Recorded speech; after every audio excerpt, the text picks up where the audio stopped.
नमस्कार, आप देख रहे हैं खिलाड़ी नंबर 1 सीएनबीसी आवाज पर। भारतीय बाजारों में आज देखिए शुरुआती कारोबार में मजबूती का ट्रेड पकड़ा हमने और उसके बाद हल्का सा डिप आया और फिर निचले लेवल से फिर खरीदारी देखने को मिली। इस समय निफ्टी में करीब 55 अंकों की बढ़त देखने को मिल रही है। निफ्टी बैंक है तकरीबन 130 अंक ऊपर और 133 अंकों की बढ़त के साथ मिड कैप इंडेक्स भी तेजी के तरफ ही बैठा हुआ है, यानी कि आज फिर ब्रॉडर मार्केट्स आउट परफॉर्म कर रहे हैं और सबसे ज्यादा फोकस दरअसल आज सरकारी बैंकों पर आया है। याद रखिएगा 3 सरकारी बैंकों के नतीजे आएंगे, इंडियन बैंक, यूको और साथ ही साथ बैंक ऑफ बड़ौदा। तो तीनों पर नजरें रहेंगी। यहां से आगे का क्या फिर एक्शन बनता हुआ दिखाई देता है उस पर भी बात करेंगे। लेकिन सबसे पहले देख लेते हैं हमारे जानकारों के कल तक के रिटर्न्स कैसे थे। याद रखिएगा नए हफ्ते की शुरुआत है, 3 नए चेहरे हमारा साथ दे रहे हैं, राजा वेंकटरमन, विकास सालुंखे और आशीष कयाल। तो तीनों के कल तक के रिटर्न सबसे पहले आपकी स्क्रीन पर लेकर आएंगे और देखिए क्या कमाल दिखाया है इन्होंने कल तक। राजा वेंकटरमन ने करीब 5.53% तक की रिटर्न्स कमा लिए। दूसरे स्थान पर आशीष कयाल थे 1.42% के रिटर्न्स के साथ और विकास सालुंखे ने करीब आधे % तक के रिटर्न्स अपने नाम कर लिए हैं। तो आज इन लोगों की रणनीति क्या रहेगी, किस तरह के आइडियाज पर फोकस करेंगे, क्योंकि याद रखिएगा जैसे जैसे हम गुरुवार के करीब एक्सपायरी के करीब जाते जा रहे हैं हम वॉलेटिलिटी मार्केट में ज्यादा जोर पकड़ती हुई भी दिखाई दे रही है। तो सबसे पहले विकास सालुंखे से पूछ लेते हैं कि आज इनकी स्ट्रैटेजी क्या रहने वाली है। विकास बताइए आज की अप्रोच क्या रहेगी। Good afternoon Harshada. देखो ओवरऑल मेरी स्ट्रैटेजी जैसे मैंने कल रिकमेंड किया था 2 कॉल जो उसको मैंने बोला था कि मनप्पुरम में 1 वीक के पॉइंट ऑफ व्यू से देख रहा हूँ। गुजरात गैस भी मुझे लगता है कि एक अच्छा खासा एक मोमेंटम कैरी कर सकता है आगे जाके। तो मेरे एग्जिस्टेंट जो 2 कॉल है वो मैं कैरी करूंगा आज और आज एक नया कॉल ऐड करूंगा। अगर आज कोई भी एक कॉल में मुझे लगता है प्रॉफिट बुकिंग करना है तो मैं सेकेंड हाफ में चाहे तो एक नया दूसरा कॉल ऐड करूंगा, पर फिलहाल फर्स्ट हाफ में मैं एक ही कॉल ऐड करूंगा।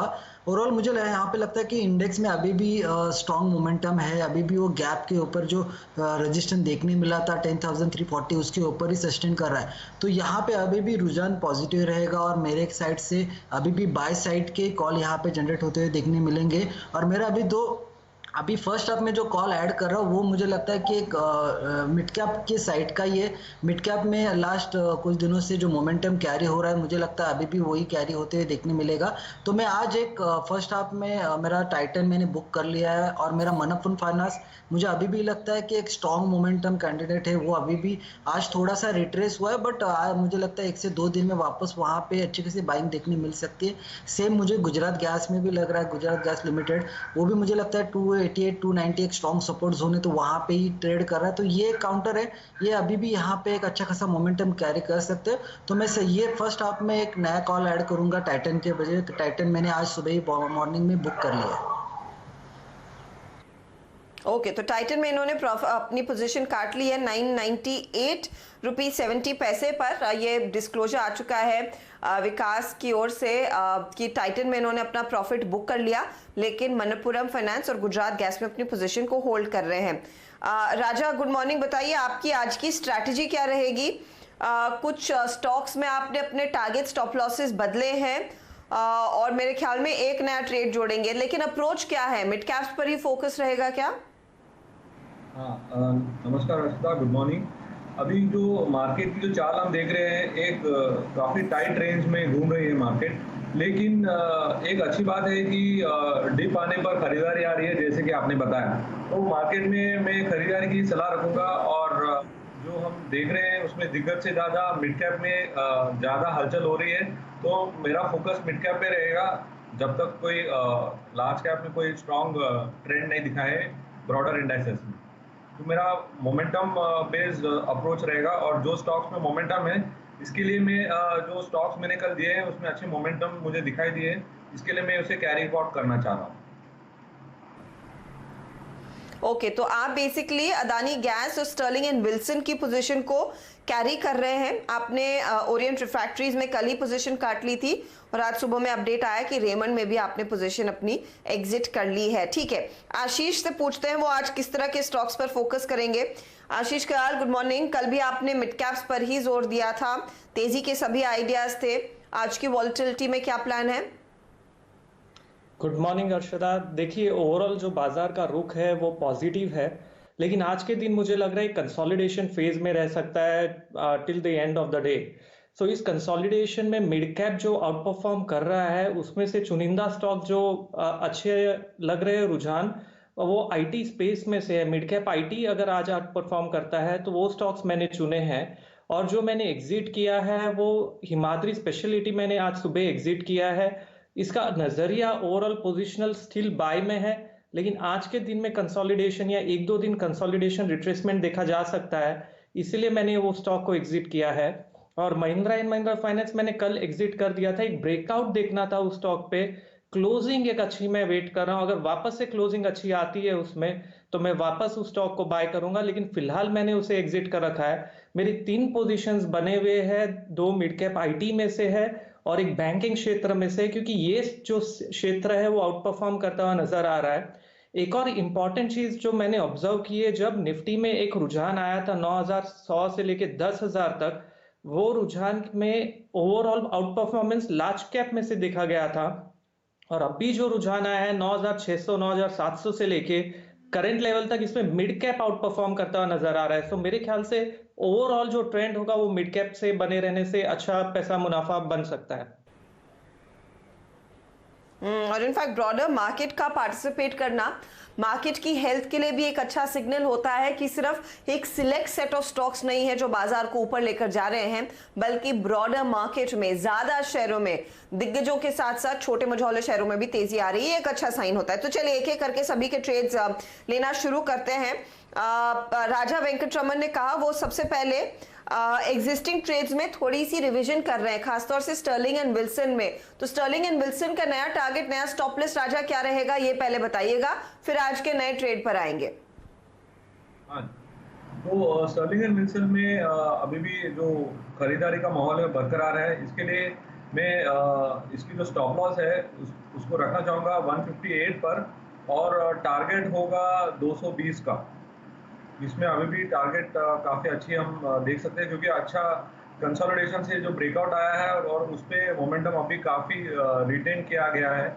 और जो हम टेक्निकल सेटअप देख रहे हैं उसमें जो ओवरऑल पोजीशन है वो काफ़ी स्ट्रांग है। तो मेरा मानना है कि ये और आगे चल सकता है। तो पहली पोजीशन वो है। ओके, तो स्टर्लिंग एंड विल्सन में देखिए जी, दूसरा ट्रेड क्या नया जोड़ रहे हैं? Go ahead, राजा। अदानी गैस में रिटेन कर रहा हूँ, वही टारगेट और स्टॉप लॉस के साथ। अदानी गैस के लेवल ओके, तो अदानी गैस के target stop loss point taken, I got your point. Adani gas में कोई टारगेट स्टॉप लॉस में रिवीजन नहीं है। स्टर्लिंग एंड विल्सन में आपको लग रहा है मोमेंटम है, इसीलिए नया टारगेट 220 का आपने दिया है। नया ट्रेड आप कह रहे हैं कि हिंदुस्तान जिंक में लेंगे, तो उसके लेवल्स बताइए। हाँ, उसके लेवल्स है, आप करंट लेवल्स पर बाय कर सकते हैं। स्टील सेक्टर में फिर से एक नया दौर आया है, और हिंदुस्तान जिंक काफ़ी दिनों के कंसोलिडेशन के बाद और उसमें थोड़ी मोमेंटम दिख रही थी, और अच्छे लार्ज बॉडी कैंडल्स के साथ जो डिस्प्ले हमें देखने मिल रहा है उसमें साफ जाहिर है कि नीचे के लेवल्स पर अच्छी खरीदारी हुई है। तो आप करंट लेवल्स पर बाय कर सकते हैं, 185 का स्टॉप लॉस रख सकते हैं और 207 का आप टारगेट रख सकते हैं। ओके, तो ये फिलहाल बात हुई हिंदुस्तान जिंक की। ये है एक नया ट्रेड, 207 के टारगेट के लिए आपने तेजी की पोजीशन लेनी है और 185 दरअसल आपके लिए स्टॉप लॉस का काम करेगा। मेटल्स में आज हम देख भी रहे हैं कि सुबह से हम बातचीत कर रहे थे धीरे धीरे करके, क्योंकि चाइना की इकोनॉमी ऑन ट्रैक आती दिखाई दे रही है, मेटल्स की डिमांड वापस लौटती हुई दिखाई दी है, और इस स्टॉक में भी हमने देखा है इंटरेस्ट नजर आया है तेजी की तरफ। तो वो एक आउट परफॉर्मर साबित हो सकता है गोइंग फॉरवर्ड। आज आप देखेंगे हिंडाल्को हो, वेदांत हो, इन सभी काउंटर्स में अच्छी तेजी दर्ज हुई है। तो चलिए, राजा का पहला ट्रेड आ चुका, वो है हिंदुस्तान जिंक का। ये इन्होंने चुना है, टारगेट स्टॉप लॉस आपके सामने 207 का टारगेट है, याद रखिएगा। चलिए अब बात करते हैं विकास से। विकास के पोर्टफोलियो पर पहले नजर डाल लेते हैं। इन्होंने 2 ट्रेड्स रखे हैं, मनपुरम और गुजरात गैस, जिसका जिक्र पहले भी कर रहे थे, लेकिन आज सुबह में टाइटन के स्टॉक से इन्होंने अपना प्रॉफिट जो है या फिर जो पोजीशन है वो काट ली है। 998 रुपीज 70 पैसे पर इन्होंने अपना सौदा काट लिया है। विकास, नया ट्रेड फिर क्या जोड़ रहे हैं आप? देखो जैसे मैंने बोला कि एक मिड कैप में मेरा नया कॉल रहेगा। देखो रेडिंगटन में अगर चार्ट देखो तो उस पर डेली चार्ट पे एक उसने एक रिट्रेसमेंट करके एक डाउनवर्ड ट्रेंड लाइन ब्रेकआउट यहाँ पे आज देखने मिला था 84 के ऊपर का, और अभी भी उसके ऊपर ही ट्रेड कर रहा है। तो मुझे लगता है रेडिंगटन एक अच्छा काउंटर है। यहाँ से मुझे लगता है वापस वो ऊपर में टुवर्ड्स 100 डीए में जो है 92 94 के आसपास है, तो वहाँ तक एक अच्छा खासा एक मोमेंटम यहाँ पे रेडिंगटन में देखने मिलेगा। अगर उसमें देखो तो लास्ट कुछ दिनों में एक साइडवाइज मूवमेंट कर रहा था, नीचे में 81 82 के आसपास सपोर्ट ले रहा था, ऊपर में 84 पे आसपास जाके रुक रहा था। लास्ट वीक में 86 के आसपास के एक हाई किए थे। आज मुझे लगता है जैसे ये ऊपर में निकलेगा तो आज ये 94 एक से दो दिन में 94 के आसपास के टारगेट यहाँ पे रेडिंगटन में लेके जा सकते हैं। बाकी मेरे दो कॉल जो है वो मेरे कैरी रहेंगे। जैसे मैंने पहले ही बोला था कि मनप्पुरम फाइनेंस मेरा कैरी रहेगा। मैंने कल भी मेंशन किया था कि 155 156 एक अच्छा खासा ब्रेकआउट देखने मिला है, आज पूरे दिन वहाँ पे ही है, तो वो एक मेरा कॉल ऑन रहेगा। गुजरात गैस भी मेरा एक ऑन रहेगा, और आज नया कॉल मैं रेडिंगटन यहाँ पे ज्वाइन कर रहा हूँ कि मुझे लगता है यहाँ से एक अच्छा खासा मोमेंटम देखने मिलेगा। आज इंट्राडे में मे बी 90 92 के ऊपर के लेवल्स यहाँ पे देखने मिल सकते हैं, तो उसमें एक ट्रेड कर सकते हैं। और यहाँ से ऊपर में 94 के टारगेट के लिए इसका मैं 1 से 2 दिन का टारगेट बढ़ा सकता हूँ, और मुझे लगता है कि नीचे में 81 82 के आसपास अच्छा खासा सपोर्ट है, तो वहाँ का एक स्टॉप लॉस रख के इसको बाय करके जाना चाहिए। ओके, तो रेडिंगटन में देखिए ये ट्रेड नया वाला आ रहा है, और दूसरे ट्रेड्स को वो बनाए रखेंगे, वो है मनप्पुरम और गुजरात गैस। 80 का स्टॉप लॉस इंपॉर्टेंट है रेडिंगटन में। इस समय स्टॉक 85 रुपए 95 पैसे पर कर रहा है ट्रेड, 3.5% ऊपर है। आपके बोलने के साथ ही 94 के टारगेट के लिए आपने ये ट्रेड एग्जीक्यूट करना है। ये बात हुई रेडिंगटन की विकास की ओर से। इनफैक्ट विकास, अगर आप थोड़ी सी पेशेंस रखते ना तो टाइटन में पैसा बन जाता। टाइटन 1004 के आसपास निकल चुका है, तो अगर आपके कहने पर किसी ने कल लिया है तो उसे होल्ड करना चाहिए, या फिर आपको लग रहा है कि 1000 के ऊपर फिर थोड़ा सा स्टिकी रहेगा, रेजिस्टेंस के करीब है? जी हाँ, मैंने सुबह थोड़ा वोलेटाइल सेशन था, इसलिए मैंने पहले हाफ में जो आया था उसमें एक बार प्रॉफिट बुकिंग किया, बट अभी भी इसको होल्ड करके जा सकते हैं। अगर ये 1010 अगर ब्रेक करता है तो मुझे लगता है ये काउंटर 1040 के टारगेट के लिए भी जा सकता है। नीचे में अभी यहाँ पे सपोर्ट जो है उसका 990 के आसपास आएगा, तो जो इन्होंने लिया हुआ है 990 के आसपास अगर ये रिट्रेस भी होता है तो वापस वहाँ पे री एंट्री कर सकते हैं। ऊपर में जैसे 1010 ब्रेक करता है तो उसको 1-2 दिन के लिए कैरी करके लेके जा सकते हैं एक्सपायरी के टूवर्ड्स। मुझे लगता है वहां तक वो 1040 के आसपास के लेवल्स यहाँ पे दिखा सकता है। ओके, और आपका टारगेट वैसे भी टाइटन का पहले 1010 का था, और 1005 1008 के लेवल्स आ चुके हैं स्टॉक में।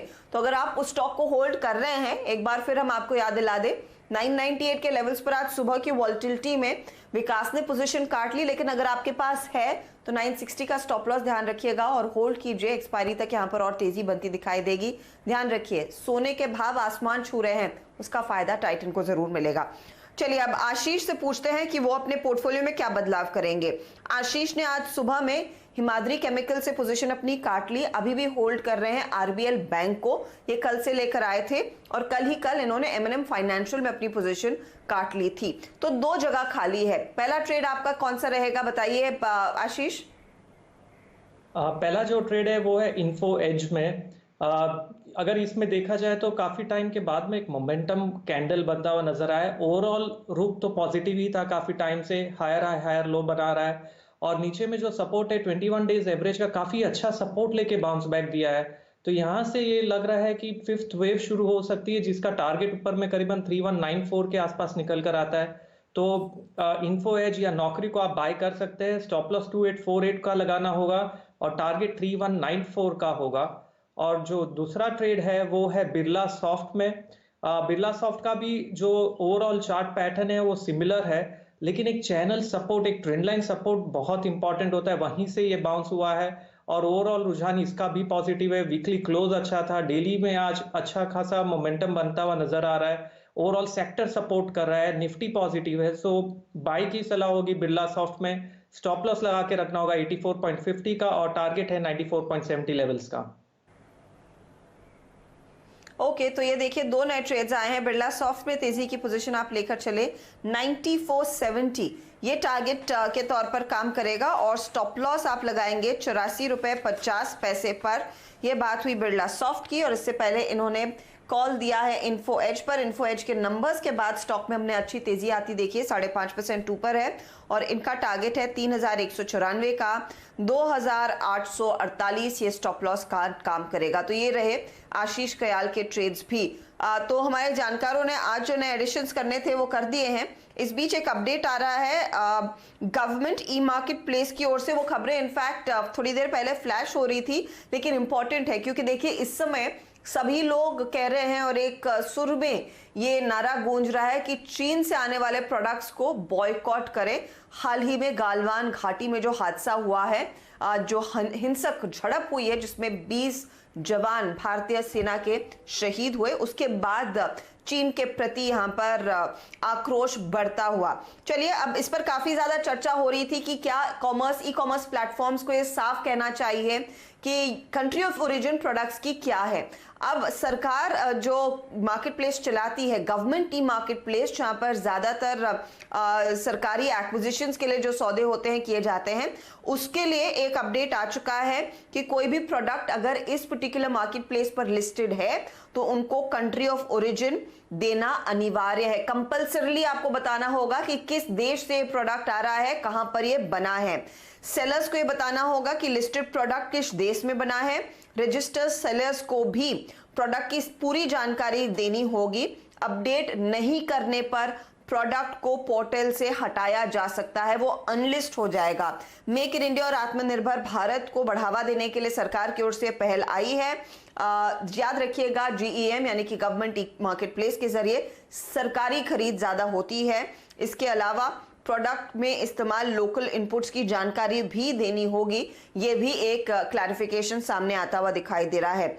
खरीदार सिर्फ 50% लोकल इनपुट वाले प्रोडक्ट्स ही खरीद सकेंगे। तो ये फिलहाल एक अपडेट आ रहा है। अब देखना ये है कि क्या यही रूल्स फिर आगे जाकर कंपल्सरीली Amazon, फ्लिपकार्ट जैसी कंपनियों को भी फॉलो करने पड़ेंगे। उसको लेकर क्या सरकार कुछ एक्शन लेगी। हालांकि कई सारे जो वेंडर्स है वो ये कह रहे हैं कि ये पहले से रूल इन प्लेस है, बस इस रूल की अनदेखी हो रही थी या फिर इसको ज्यादा प्रोमिनेंटली सामने नहीं रखा जा रहा था। अब देखते हैं क्या ये कंपनियां भी इस तरह की कंट्री ऑफ ओरिजिन क्लियरली अपने प्रोडक्ट्स के साथ जोड़कर लिस्ट करेंगी। हम लेंगे इसी मोड पर एक छोटा सा ब्रेक। आगे वरुण आपको बताएंगे कि FMCG स्पेस में हो क्या रहा है, इन स्टॉक्स पर भी नजरें होंगी और ऑफ कोर्स एक ओवरऑल अपडेट भी लेकर आएंगे। बने रहिए CNBC आवाज के साथ।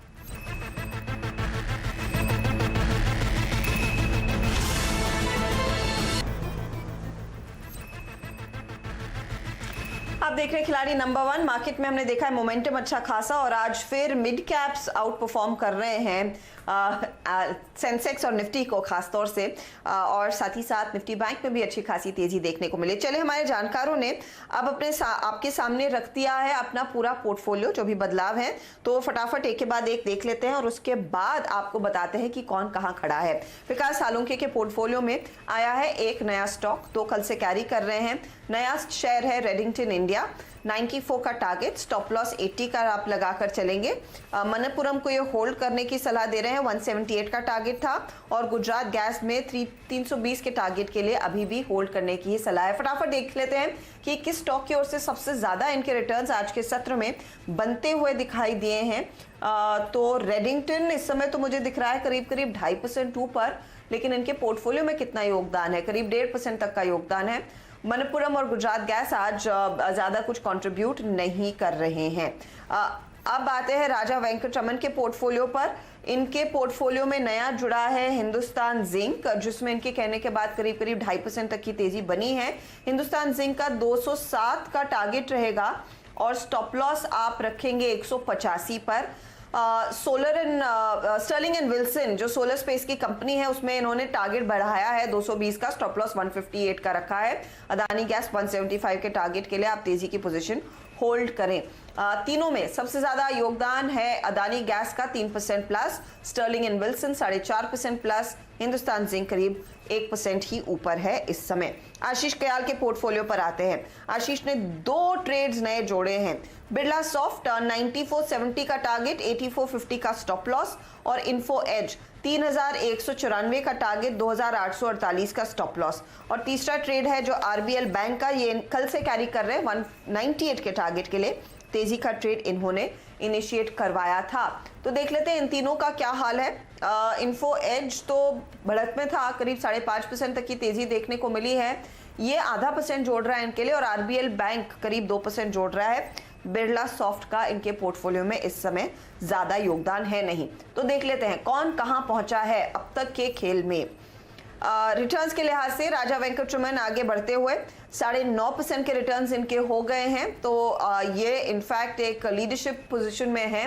कल करीब 5.5% तक के रिटर्न्स ये हासिल करके गए थे, आज ये बढ़कर 9.5 हो गए हैं। 2.82% के रिटर्न्स हो चुके हैं विकास सालुंखे के, और 1.36% के रिटर्न्स पर बैठे हैं आशीष कयाल। तो ये है अब तक का हाल इन तीनों ही जानकारों का। कोई भी बदलाव होता है इनके पोर्टफोलियो में तो उस पर हम नजरें रखेंगे। अच्छा, एक स्टॉक वेरी क्विकली स्क्रीन पर लेकर आते हैं और फिर वरुण को जोड़ेंगे, जो बताएंगे आपको कि एफएमसीजी कंपनियों में आज जो बड़ा एक्शन हो रहा है उसके ट्रिगर पॉइंट्स क्या है। दालमिया सीमेंट पर एक बार नजर रखिए, क्योंकि यहाँ पर एक बहुत तगड़ी तेजी बनती दिखाई दी थी।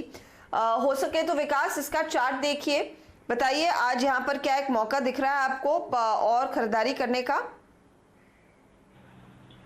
देखो ओवरऑल एक इंट्राडे मोमेंटम तो यहाँ पे देखने मिला है इस काउंटर में, और मुझे लगता है कि वापस ऊपर में एक अच्छा खासा एक रेंज में जा चुका है। आज देखो तो कोई मिड कैप और ये दालमिया सीमेंट जैसे है बाकी के स्टॉक में भी देखो अच्छा खासा मोमेंटम यहाँ पे कैरी होते हुए दिख रहा है। तो मेरी राय से अभी भी होल्ड करके जा सकते, 630 के आसपास के टारगेट यहाँ पे लेके जा सकते। नीचे में 608 607 अभी एक स्टॉप लॉस यहाँ पे रिकमेंड करना चाहूंगा इंट्राडे बेस पे, और ऊपर में मुझे लगता है 630 के ऊपर जैसे ये काउंटर निकलेगा तो वहां पे भी अच्छा खासा एक मोमेंटम कैरी होते दिखेगा। फिलहाल तो होल्ड करना चाहिए, और नीचे में 607 के आसपास का एक ट्रेलिंग स्टॉप लॉस लेके रखे जाना चाहिए। होल्ड कीजिए, 607 का आप ट्रेलिंग स्टॉप लॉस लगाकर कैरी करें। 4% ऊपर है स्टॉक। चलिए अब वरुण को जोड़ लेते हैं फटाफट, जो आपको बताएंगे एफएमसीजी शेयरों में एक्शन के पीछे क्या कारण है और यहां से आउटलुक क्या दिख रहा है। वरुण, देखिए एफएमसीजी स्टॉक्स में आज जो तेजी देखने मिल रही है उसके पीछे कारण तो काफ़ी सारे हैं, लेकिन एक एक करके मैं आपको बताऊं। इसमें सबसे पहले बात करेंगे डिमांड की, क्योंकि एफएमसीजी स्टॉक्स को सबसे ज़्यादा जो ड्राइव करता है वो है डिमांड। और डिमांड कब ड्राइव होती है? जब हालात ठीक हो। और देखिए हालात कब ठीक होते हैं? जब सबसे इंपॉर्टेंट आपका मॉनसून ठीक हो। वैसे भी इस बार माना जा रहा है कि मॉनसून जो है वो नॉर्मल रहने वाला है, और अब तक के जो मॉनसून के आंकड़े आए हैं उसके मुताबिक अब तक जो बारिश हुई है वो अनुमान से 20 से 25% ज्यादा हुई है। तो ये जो है काफी हद तक रूरल डिमांड को ड्राइव करते हुए दिखाई देगी, और इस बार माना जा रहा है कि रूरल डिमांड जो है वो अर्बन डिमांड से काफी बेहतर रहने वाली है। तो ये एक ट्रिगर पॉइंट है जिसके चलते आपने देखा एफएमसीजी स्टॉक्स में तेजी देखने मिली। दूसरा, अनलॉक 1 में हम आ चुके हैं, तो कहीं ना कहीं कंजम्पशन की डिमांड जो है वो बढ़ते हुए दिखाई दे रही है। आपने कुछ बैंक्स को भी सुना होगा जिन्होंने कहा था कि जो उनके कंज्यूमर फाइनेंस है वो प्री कोविड लेवल पे पहुंच चुके हैं। तो कहीं ना कहीं ये साफ दिखा रहा है कि कंजम्पशन की डिमांड जो है वो फिर से लौटते हुए दिखाई दे रही है। इसके अलावा ब्रोकरेज हाउसेस भी बुलिश हो रहे हैं। नमूरा ने आज ही कोलगेट पे इनिशिएट किया है कवरेज 1600 के प्राइस टारगेट के साथ। इसके अलावा दिग्गज जो कुछ बड़े दिग्गज निवेशक है वो भी खरीदारी कर रहे हैं। कुछ दिनों पहले आपने देखा था कि बजाज कॉर्प में इक्विटी इंटेलिजेंस ग्रुप ने करीब 8.5 लाख शेयर्स खरीदे थे। तो ये सारे ट्रिगर पॉइंट्स है जिसके वजह से हम देख रहे हैं कि अब एफएमसीजी काउंटर में तेजी देखने मिली है। इसके अलावा और एक बड़ी बात यह है कि इस पूरे जून के महीने में अगर आप देखें तो एफएमसीजी स्पेस जो है वो कुछ हद तक कंसोलिडेट कर रहा था। निफ्टी में करीब 8-8.5% के आसपास की तेजी देखने मिली, लेकिन एफएमसीजी सेक्टर जो है वो ऑलमोस्ट फ्लैट था। तो अब जो है कहीं ना कहीं लोग अपनी पोर्टफोलियो चर्निंग कर रहे हैं, और ये जो स्पेस है जिसको सेफ भी माना जाता है और काफी ग्रोथ भी यहाँ देखने मिल रही है, तो इसके लिए अब इस स्पेस में लोगों का इंटरेस्ट जो है वो फिर जगने लगा है। इसके लिए आज आपने देखा कि नेस्ले, एचयूएल, डाबर जैसे काउंटर जो है उनमें अच्छी खासी तेजी देखने मिली। सिर्फ ये ही नहीं, गॉडफ्रे फिलिप्स, डिक्सन टेक्नोलॉजीज, ये तमाम वो काउंटर्स है जिनमें तेजी देखने मिली। टाटा कंज्यूमर्स में भी आज तेजी देखने मिल रही है। इनफैक्ट आज तो उनकी एनालिस्ट मीट भी है और उसको लेके भी लोग काफी बुलिश है। इसके लिए आप देख रहे हैं ये पूरा स्पेस जो है आज फिर से एक बार हरकत में आता हुआ दिखाई दे रहा है। जी हाँ, अच्छा एक्शन इन सभी कंपनियों में देखने को मिला है और अच्छे वॉल्यूम्स के साथ खरीदारी हो रही है। चलिए इसी के साथ वक्त हो रहा है एक छोटे से ब्रेक का। ब्रेक के बाद फोकस पूरी तरह से रहेगा कमोडिटी मार्केट के एक्शन पर। आप बने रहें सीएनबीसी आवाज के साथ। नमस्कार।